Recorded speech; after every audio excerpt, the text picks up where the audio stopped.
Hey everyone, and welcome to Orange Grove Consulting's webinar. Our topic today is Corporate Anti-Racism, Time to Take Action. I'm Daphne Chan, Content Manager for Orange Grove Consulting, and I just want to first introduce our moderator for today, Jodi Detjen, Orange Grove's Managing Partner, and Neli Fanning, our Senior Facilitator here at Orange Grove Consulting. Jodi, do you want to kick us off? Yeah, thanks a lot, Daphne.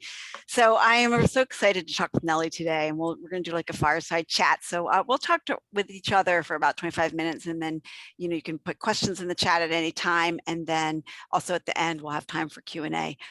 I love Neli. She's one of my favorite people. We've gotten to know each other a lot and worked together over the last year, and it's just she's got such a cool perspective on this. I'm really looking forward to sharing her perspective with you because I think she has a way of thinking about this that I think is different and comes at it from a really positive viewpoint in order to help us really address some of these challenges that we're facing. So Neli, the first thing I'd like to really start off with is when you think about how would you actually even define corporate anti-racism? Can you give us like the 30,000 foot definition of what this is? Sure. And before providing an answer, I just wanted to say thank you for creating the space and then engaging me in conversation today. I'm really excited to have this conversation with you, Jodi, and looking forward to engaging individuals who logged on as well. So in terms of at least my definition of corporate anti-racism, I would say that it's essentially processes and structures that are in place to ensure access to opportunities, to development for all individuals, all employees, specifically looking at those who are marginalized and those who have historically been not given the same type of an access. So when I think about it, I really look at it from the standpoint of action, right? So we've been talking about anti-racism quite a lot, especially lately with everything that's going on in the world. But when we're looking at it through the lenses of a corporation and an organization, I think that the focus is really what are we doing, what are organizations and corporations doing to ensure that there's equity and access to positions, to development of their employees. Yeah, I love that. I love the way you're framing it because I keep thinking about all that talent that we're just wasting. It's stupid. It's like, it's not exact. Corporate America is all about bottom line, yet here we are leaving this talent on the table, and it's just really naive. And you've been doing this work for a really, really long time. So you said before in our conversations that training's not enough. Talk about, what does that mean? Mm-hmm. So I think that there tends to be this disposition of checking boxes, of making sure that if we have a goal or if there's a problem, that as human beings we delineate a list of steps and a list of action items, right, or things that we want to do, and then there tends to be this perception that if we do a thing one time, that we have fixed the problem.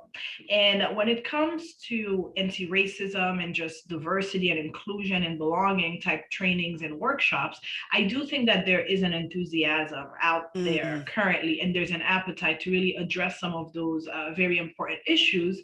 But the way that a lot of individuals are going about it is by essentially instituting or incorporating one workshop or one session, and then they feel that they check a box, and then the idea is, well, I've done that, so I must have changed, I must have fixed the problem in a way that is meaningful. And while I understand the intention behind that action, I do think that more is needed, because at the end of the day, we are all human beings and we need repetition. Right? We need continuity and we need consistency, especially when it comes to topics that are as fraught as anti-racism. Yeah. So I think that it's always great to have a platform, one session, one workshop to start talking about those things.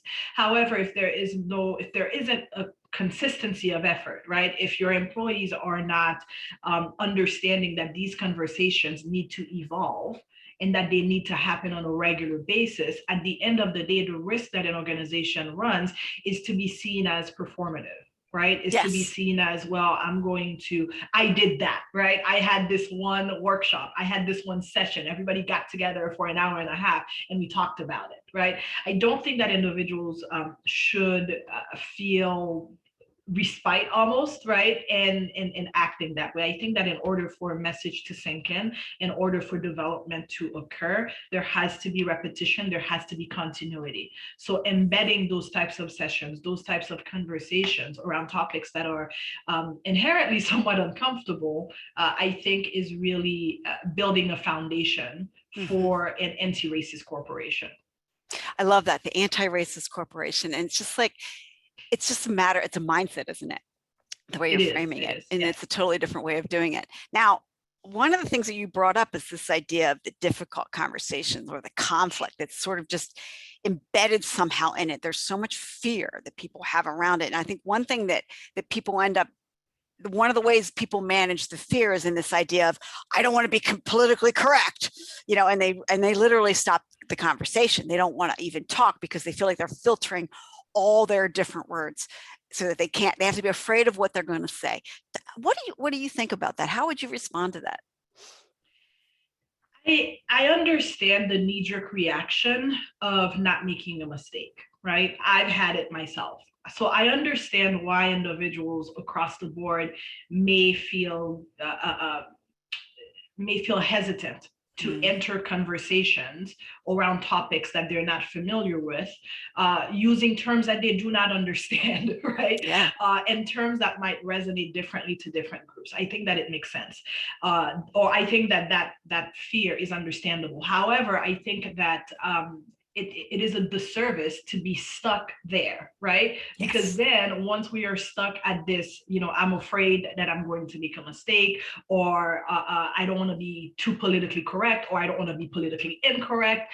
The end result, when you think about it, is inaction, right? And if we're not acting, how are we going to combat those systemic policies and injustices that really are implicit to how business goes on? So I think that it's very important for us to really understand and acknowledge that language evolves, and that throughout history, you know, the meaning of words morph and they change. So for instance, back in the 40s and the 50s, at least in the States, it was a lot more acceptable to call Black people colored, right? You would hear that. However, it's not a term that would be used so liberally today. And that's really just an example of how terminologies change, right? Along the way, people have really decided to take their agency back in how they talk about themselves and how they want others to refer to them. So individuals will use different terms. We're talking about their own identities. So clearly, it is a bit of a complicated sort of dance, right? And what becomes important is understanding that language has power. And I think that once one sort of embraces this understanding, then the notion of being politically correct or politically incorrect hopefully goes out the door, because then it should be replaced with a desire to really understand the why behind language matters, right? And then hopefully be in a space where they feel comfortable enough to make mistakes, because let's not forget that if we are in an environment as employees, as workers, where we feel as though we cannot make mistakes, where we're not psychologically safe, I think that's where this whole notion of political correctness or political incorrectness can really serve as a barrier to really having conversation. So I think that while I understand how folks might feel a little bit timid and hesitant to use specific language or terms to engage in much needed conversation, we need to move past that. We need to understand that language evolves and that it's okay for us to make mistakes, providing that we want to learn how to engage with individuals in a respectful way and in a way that allows for their identities to be celebrated and accepted. Yeah, I love how you're talking about the fact that people have agency, because I think that's something that I think a lot of people don't quite understand, this idea of I get to choose. And I'll give you an example. I was speaking with somebody and they asked to be addressed as they, theirs, and I called they a him. And I'm like, oh no, because they literally asked me to not do that. And then I did it because, you know, it's so hard to change those things. So what I did was I immediately apologized. And in fact, this was a public forum, so I didn't apologize publicly because I didn't want to embarrass them. I apologized afterwards, and they were so understanding. And just the fact that I recognized and respected that that's what they wanted, that's all that was necessary. This idea of I took responsibility, and I didn't, and I wasn't like hurting myself about it. But I needed to own it. And what it enabled us to do was it enabled me to show them respect by me saying, I'm sorry. Absolutely. And it was just pretty cool. And now I also have this cool lesson that I'm sharing, but also a lesson that I think about when somebody says something else about their identity. They get to choose how they get called, which is totally fine. I love that. And you said something else that I want to go into deeper, and this idea of the psychological safety. And a lot of people don't know what that means. So what is it that you've seen, and how do you develop that psychological safety? Because you have conversations all over the place with people in, not just in the corporate racism training, but also just generally, you're having these hard conversations all the time. What do you do to help enable psychological safety? I think that's a great question. And I think that one thing that is worth underscoring is defining what psychological safety is, because we do talk a lot about that, at least in the ED&I world, and people probably have come across the term, but I think it's important again to clarify. And at least, from my standpoint, when I think about psychological safety, and even drawing from the example, Jodi, that you just shared, it's really an environment where team members do not feel that they are embarrassed, do not feel like they are scolded, do not feel like they are rejected for being who they are, their authentic selves, right? And most importantly, for making mistakes, right? Yes. So at the end of the day, psychological safety can only be achieved in an environment where you feel as though you're not going to be rejected or punished for speaking up or for saying something that is wrong. And very often, when an environment lacks this sense of psychological safety, that's really where A, people do not feel like they belong, and then B, they feel like they really are not able to speak, and they feel like there's zero room to make a mistake. Going back to the example that you shared, you made a completely understandable mistake, right? And you called somebody by the wrong pronoun. And it's okay. And a lot of individuals will make that mistakes, because it doesn't necessarily mean that because one person views themselves as, as a he or she or a they, doesn't matter. It doesn't mean that everybody else will automatically know it, right? So being in an environment that is psychologically safe would imply that, as one person making a mistake, as long as you own up to it and you recognize it and you apologize, right? Most of the time, the individual will show some grace, right? They'll show some understanding. And I think, and again, I'm always somewhat hesitant, and I try really hard to not speak in terms of generalities, because everyone's experience is different. But I do think that usually individuals are surprisingly open to making space for people to make mistakes, providing that the transgressor, right, the alleged transgressor, shows an understanding of why their mistakes impacted the person. Right. And I think that that's what is key. I think that we'll make mistakes. I think that we need to expect to make mistakes, but I think that we really need to hone in on the fact that acknowledging that our good intentions do not always translate into positive impact is indeed a situation. And then being big enough of a person to admit to it and not letting perhaps our ego get in the way, right? And then just apologizing. I'm sorry, I didn't know. I apologize. I will remember next time, right? And I didn't mean to offend. You know what I mean? So approaching situations in a human way, really, I think creates this sense of community and this sense of inclusion in workplaces. I love that. And I also think that, which is so important, is at the end of the day, it's really about respecting each other, and honoring each other for who we are. And I think when I reframe thinking in that way, then I'm much more, it just makes it more open, right? Because of course I want to be respectful to that other person. And so it's okay it's okay to make a mistake, and it's okay for me to respect that that person wants to be called a different thing or whatever the situation is. And I love that, because it just makes, then we can all learn. And that's really at the end of the day what we're trying to do. We're all just trying to learn to make this world a better place. So you have this really cool, when we were talking, you had this really great balance between, and I'm, like MBA professor comes in, a little 2x2 matrix. So sorry, everybody out there who's not MBA. I just had to make that little Suffolk MBA plug here.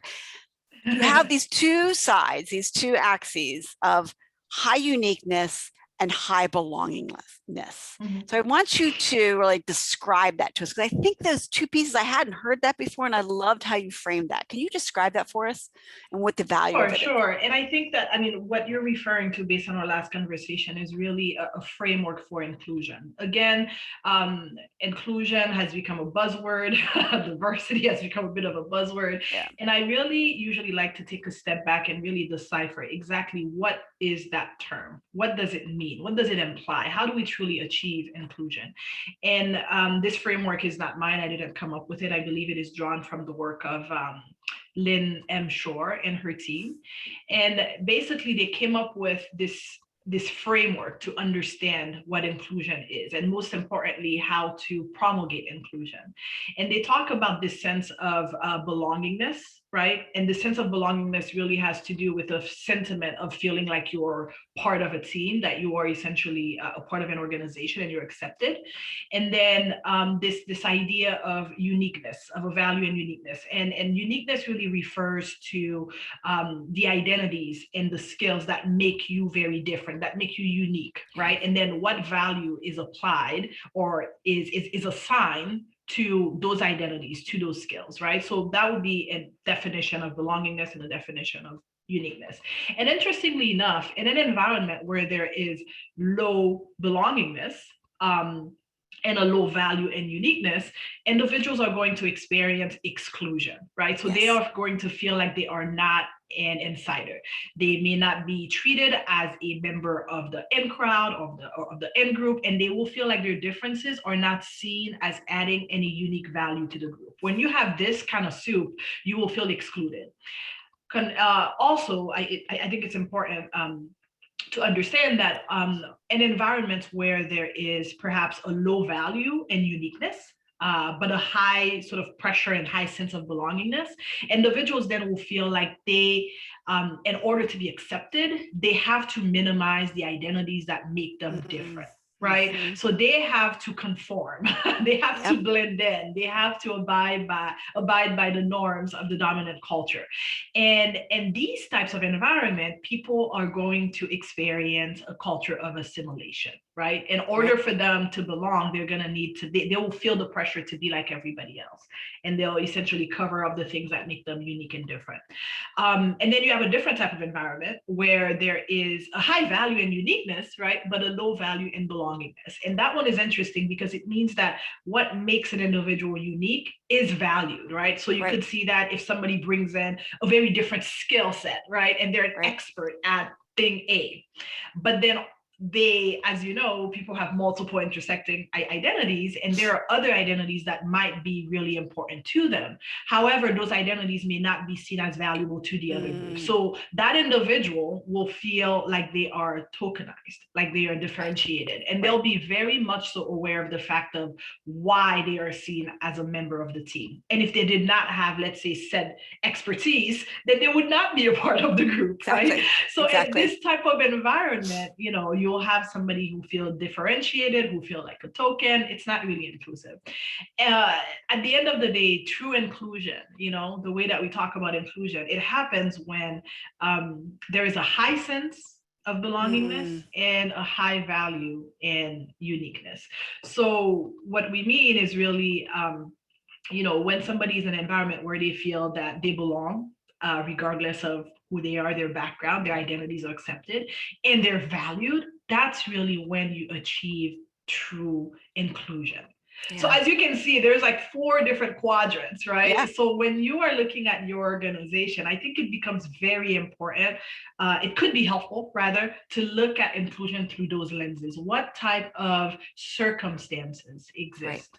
right? What kind of an environment exist for employees to dwell in? How are they really feeling? Are they feeling excluded? Are they feeling like they have to assimilate? Are they feeling tokenized? Or are they feeling like they belong? So it's very nuanced, but I think that once companies and organizations start to look at things in a more intentional way, then they can really help create an environment that is welcoming and supportive. Yeah, I love that. And I think what comes to mind is this idea of mass customization of identity. I was watching a TikTok commercial the other night, and everybody is making videos of themselves. And I think what we're really starting to see, which I think is actually quite beautiful, is that everybody's coming into their own. I just got finished reading this incredible book. I can't remember the title of it, but she was basically talking about, she was an immigrant, and she was talking about America through the eyes of an immigrant. And she was talking about, from the country that she came from, how individual identity was really not something that was allowed. It was so much about the collective. And she was talking about how when she came to this country, because of her individual identity, she was able to pursue that individual identity and really start to shine and be who she wanted to be. And it made me think of this idea that we've been talking about with this mass customization and this high uniqueness and high belongingness, and how, isn't this what we want in our companies? I think the problem we've got right now is that companies in our society, we don't quite know what to do with all of this. We got all these people who want to be themselves, and we just don't have the systems in place to do it. And so I think what we're experiencing is a lot of this dissonance, because we want this and yet we don't want this because it requires us to change. And so there's this tension because we're in this transition period. So how do we help people through this transition? And I just want to say one more thing, and that is, I personally believe, from what I've seen in the research, from what I've seen in our consulting, or from what I've seen in my teaching, that the change is happening, whether we like it or not. This world is becoming a mass customization of identity, and we need to be able to figure it out. So this is, in my opinion, not a matter of whether, it's a matter of when. And so how do we help people shift? Because it's really about helping them through the change management process that is an inevitability, in my view. We're not going backwards. It's like I always tell people, when a toddler learns to run, they don't go back to crawling. They don't, unless they absolutely have to, they don't go back to crawling.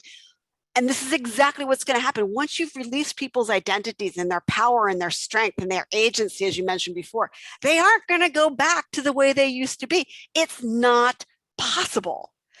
And so how do we help people who are watching this, who are struggling with this transition? How do we help them with the change? What do you think? I have to say, I really love that analogy of the toddler. If that's okay, I'm going to use it in other conversations. Totally, yes, totally. I think it is so on point. I absolutely love it. I think that we are at a point where we are getting all of this diversity, right? Because part of what you mentioned is really key to diversity, right? People's different backgrounds, perspectives, identities, and everything. And we are at a place where, to your point earlier, we need to figure out what to do with all of this diversity. How do we make it work? And one place to start, it's really about shifting the conversation and the discussion to building competencies, building skill sets, right? That individuals can learn, that individuals can develop. For a very long time, as you mentioned earlier, when we did not have such diversity of identities and personalities and backgrounds in the workplace, where things were largely homogenous, corporations did not really need to learn that skill set, right? How do I make space for individuals who are different than what I'm used to? How do I develop individuals who have different backgrounds and needs, right? So I think it's a skill. I think it is all about building knowledge and competencies. I think that we need to start by having intentional conversations about that shift. I don't think that it will behoove anybody to keep moving forward as though, the baby's not walking. Right? Exactly. And just keep going on as though the baby's still crawling. So I think that we really need to start at the beginning. We need to start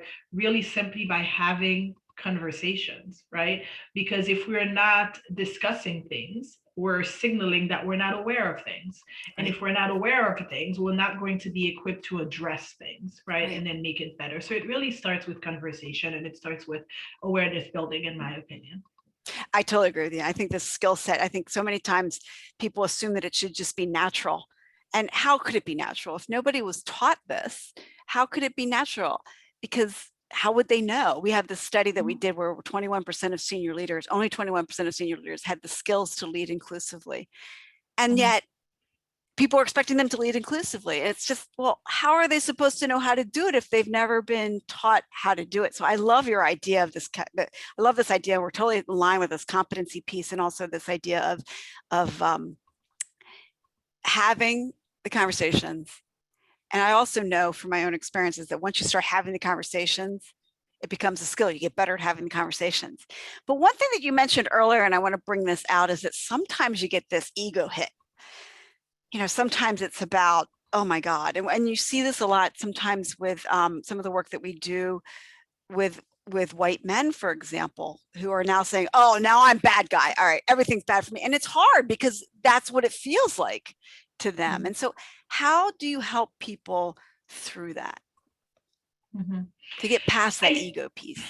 Yeah, I think that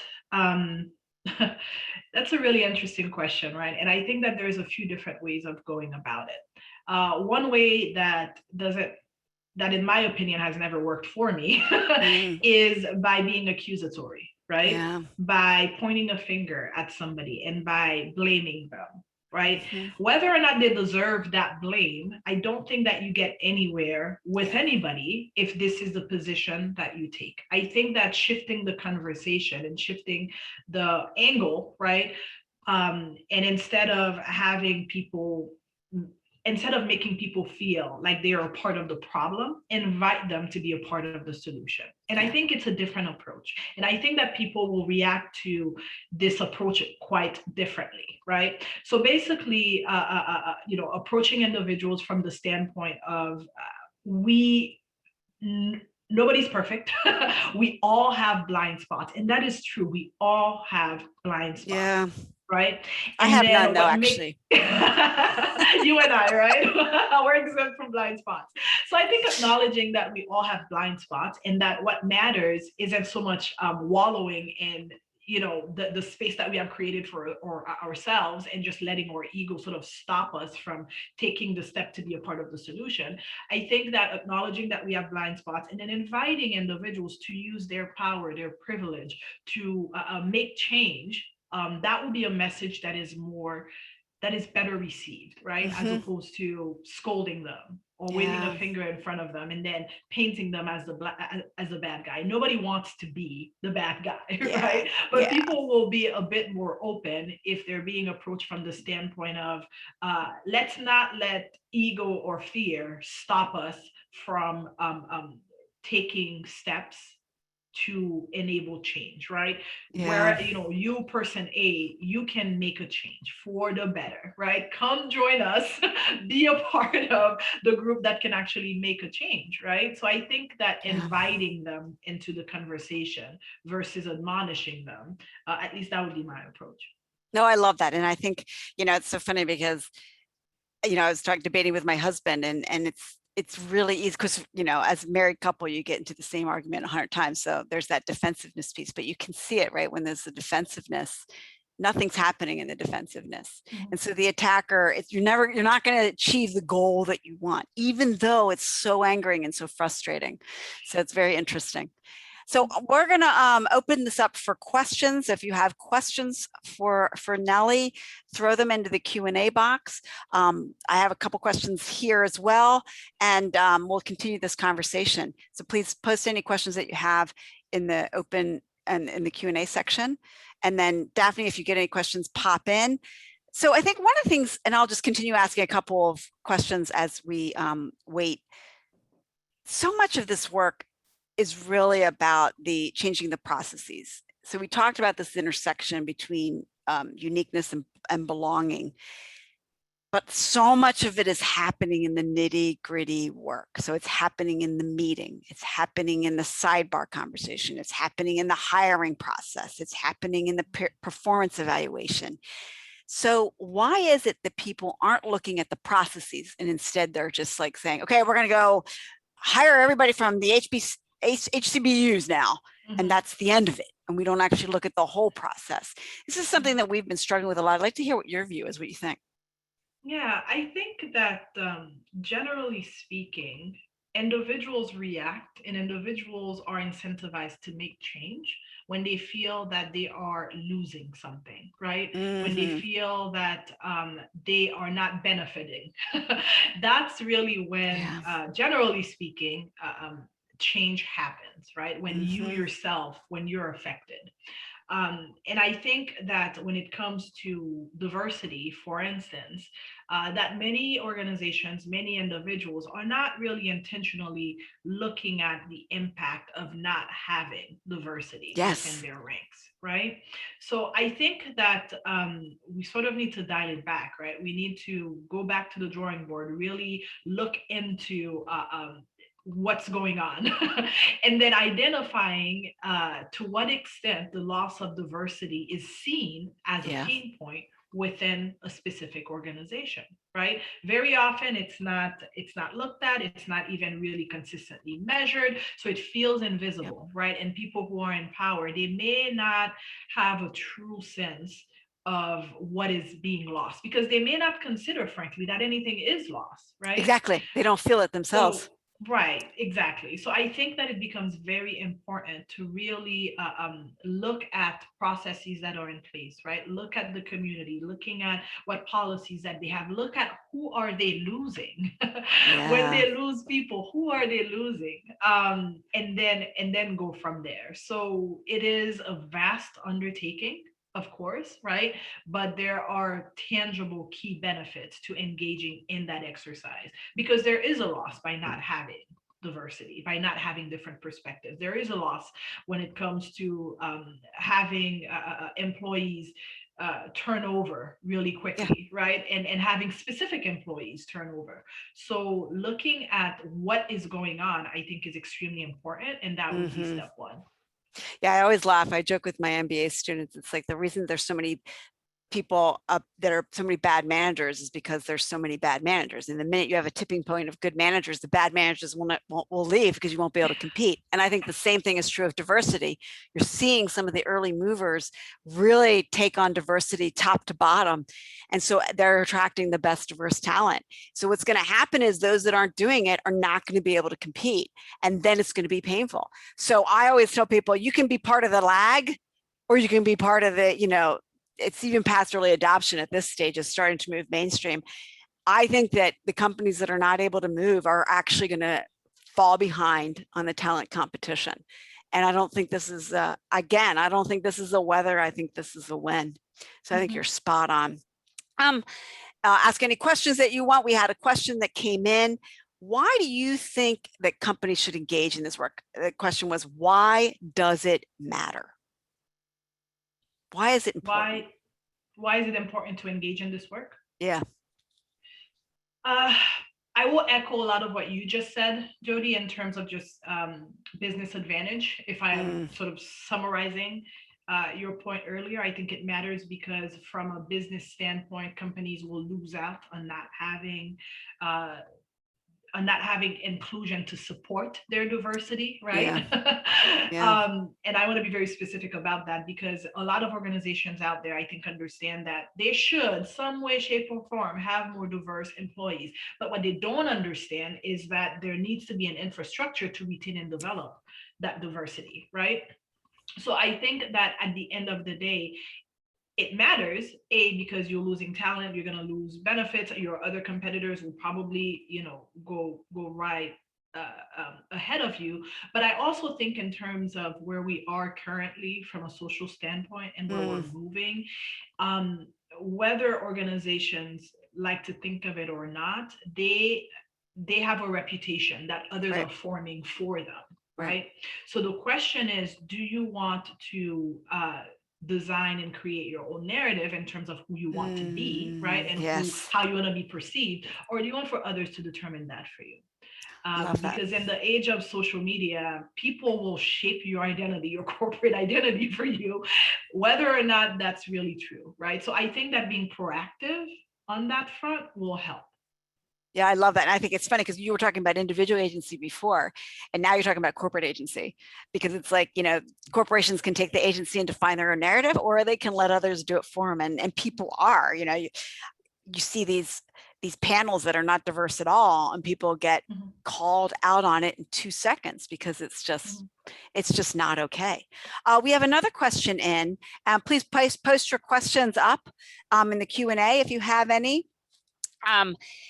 Someone asked, do you think this movement towards greater uniqueness on the inclusion framework could possibly make it more difficult to achieve greater belonging or feeling that you're part of a team? What do you think about that?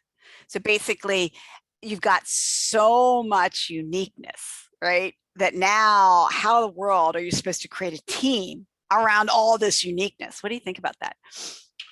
I think that we have to start somewhere, right? And I think that it is quote unquote a good problem to have, right? And even if you're unprepared, you have to start somewhere. So I think I actually consider it a positive for a company, for instance, to have so much diversity, so many different interesting and valuable identities intersecting, right? When they look at their workforce. This is a fantastic space to be in. Yeah. And now they have to get it moving and take the next step and create an infrastructure to maintain that, right? To nourish it so it can be developed. I think that the sooner people stop looking at diversity and inclusion as an add-on versus something that needs to be a part of their framework, the better, right? Because right now, at organizations, usually there are some functional focuses or teams. You have people who do finance, people who do communications, people who do marketing. All of that is accepted, right?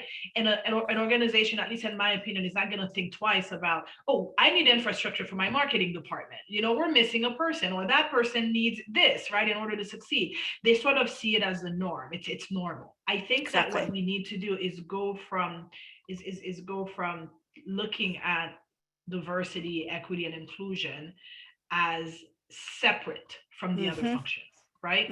Once we see it as, well, we have diversity, equity, and inclusion at the same level as marketing or finance or communication, then we shift our perspective, right? And then we can look to bring in talent to help educate an organization about how to sustain their team members, right? At least that's my perspective. No, I totally agree. And it's interesting because when you look at some of the research, what the research tells us too is that initially when you have all this uniqueness, you do get more conflict. And you have to get past it. And what a lot of organizations do and teams do is when they get this conflict, they go backwards. Oh, it's conflict. And they run from it and they go back to homogeneity. What they're supposed to do actually is fight through it, get the skills to be able to take these different, and this is for cross-functional teams as well, right? You get the skills to be able to work across that uniqueness, and then you become that high-performing team and you have all that incredible difference in perspective. But too many organizations and teams stop at the conflict and they run. And one of the things that really helps them too is when you have a mission or a vision at the team level that is very compelling and very motivating and everybody buys into it. That's one way that you can get people together. And it's so fascinating because as I was reading this book, I finished this book I told you about immigration last night. That's exactly what she was saying. She was saying that one of the things, and she was talking about it from an immigrant's perspective, she said, you come to America and what ties everybody together is the vision and the ideal of America. And so because you have that, you can get people from all over the world, all these different backgrounds, all these different perspectives come together and create really amazing stuff because of that commonality of vision. So I think it's just, I get really motivated by thinking about that because the power. Right. And another thing, Jodi, I think that is important as well in terms of how do we manage all of this diversity, right? How can companies really start to address all that? Is resources. We tend to be shy about resources, but I think that allocating resources to help with this growing positive problem, quote unquote, Yeah. right? If we can Yeah. put it that way, for organizations that are not quite there yet, Yeah. becomes important. What we see often in corporations is, the disparities and the inequities and how they allow they divide up their resources, right? So if you're giving, diversity and inclusion and equity efforts really, really low resources, Right. then it's not a surprise if you're not really making strides, right? So I think Exactly. that thinking about the resources that you have and how you allocate them will also be helpful. Yeah, I think so many of the organizations that we speak with have that same problem. The CEO gets excited and then goes to the head of HR or the head of diversity, go fix the problem. And there's no money in it. And they have to fix all this problem and there's no support. And it's like, what are they supposed to do? Right. So, they go do the one-off anti-racism training because that you can do, because that's in their budget and in their control. And they can't do the bigger stuff, which is really the systemic change. So somebody asked whether or not we have training to help teams push through this conflict. Yes, we do. We have training that actually helps specifically for teams to directly deal with the conflict. We have training that helps senior leadership and leadership to figure out and learn the inclusive skills. And so I think the key is, it comes back to your point about competencies. This is about competencies, and then not just stopping there, changing the processes afterwards so that you are embedding that into the culture and embedding that into the way things are done on a day-to-day basis. So we have one last question that we have time for. What about consideration for remote teams where you have limited visual cues? Any suggestions? COVID's pushed us into this unfamiliar territory. Any recommendations or pitfalls to watch for? Maybe you have some ideas on this, Nellie, and then I will also weigh in on that. Yeah, COVID. Yes, it has turned everything upside down. I think that what matters and what would be fundamental is communication, right? Yeah. Consistent communication. When you do not see individuals in person, of course, there's a layer of difficulty in terms of making sure that individuals are kept abreast of what's going on. So I think that paying a lot of attention on how we communicate, right? Who is left out of an email chain, for instance, right? Who's receiving the company newsletter? Who's being invited to specific virtual Zoom meetings? I think that these become extremely important. I agree. So focusing on our communication mechanisms, right? And then making sure that individuals who are remote also have access to things like a Zoom meeting, right? And that's where the whole resource piece comes into play. You know what I mean? So making sure that our workers, our employees, no matter where they are, if they have a poor, internet connection, for instance, that's going to hinder their productivity quite a lot, right? And then making sure that they have resources from the organization to allow them to plug in and feel connected, I think becomes very important. So very often these are very practical things, right? That benefit the whole. It's like universal design, right? You come up with a thing that is going to be positive for everyone, or even if you started with the idea of helping one specific group, very often it's going to benefit the entire group. I know that there's this story of when they, when you go into a store or whatnot, and then you press a button and then the door opens, automatically, right? That wasn't necessarily created for everybody intentionally. It was created for individuals who maybe were differently abled, right? But everybody uses this. It makes everybody's lives easier. Exactly. Right? Isn't that funny?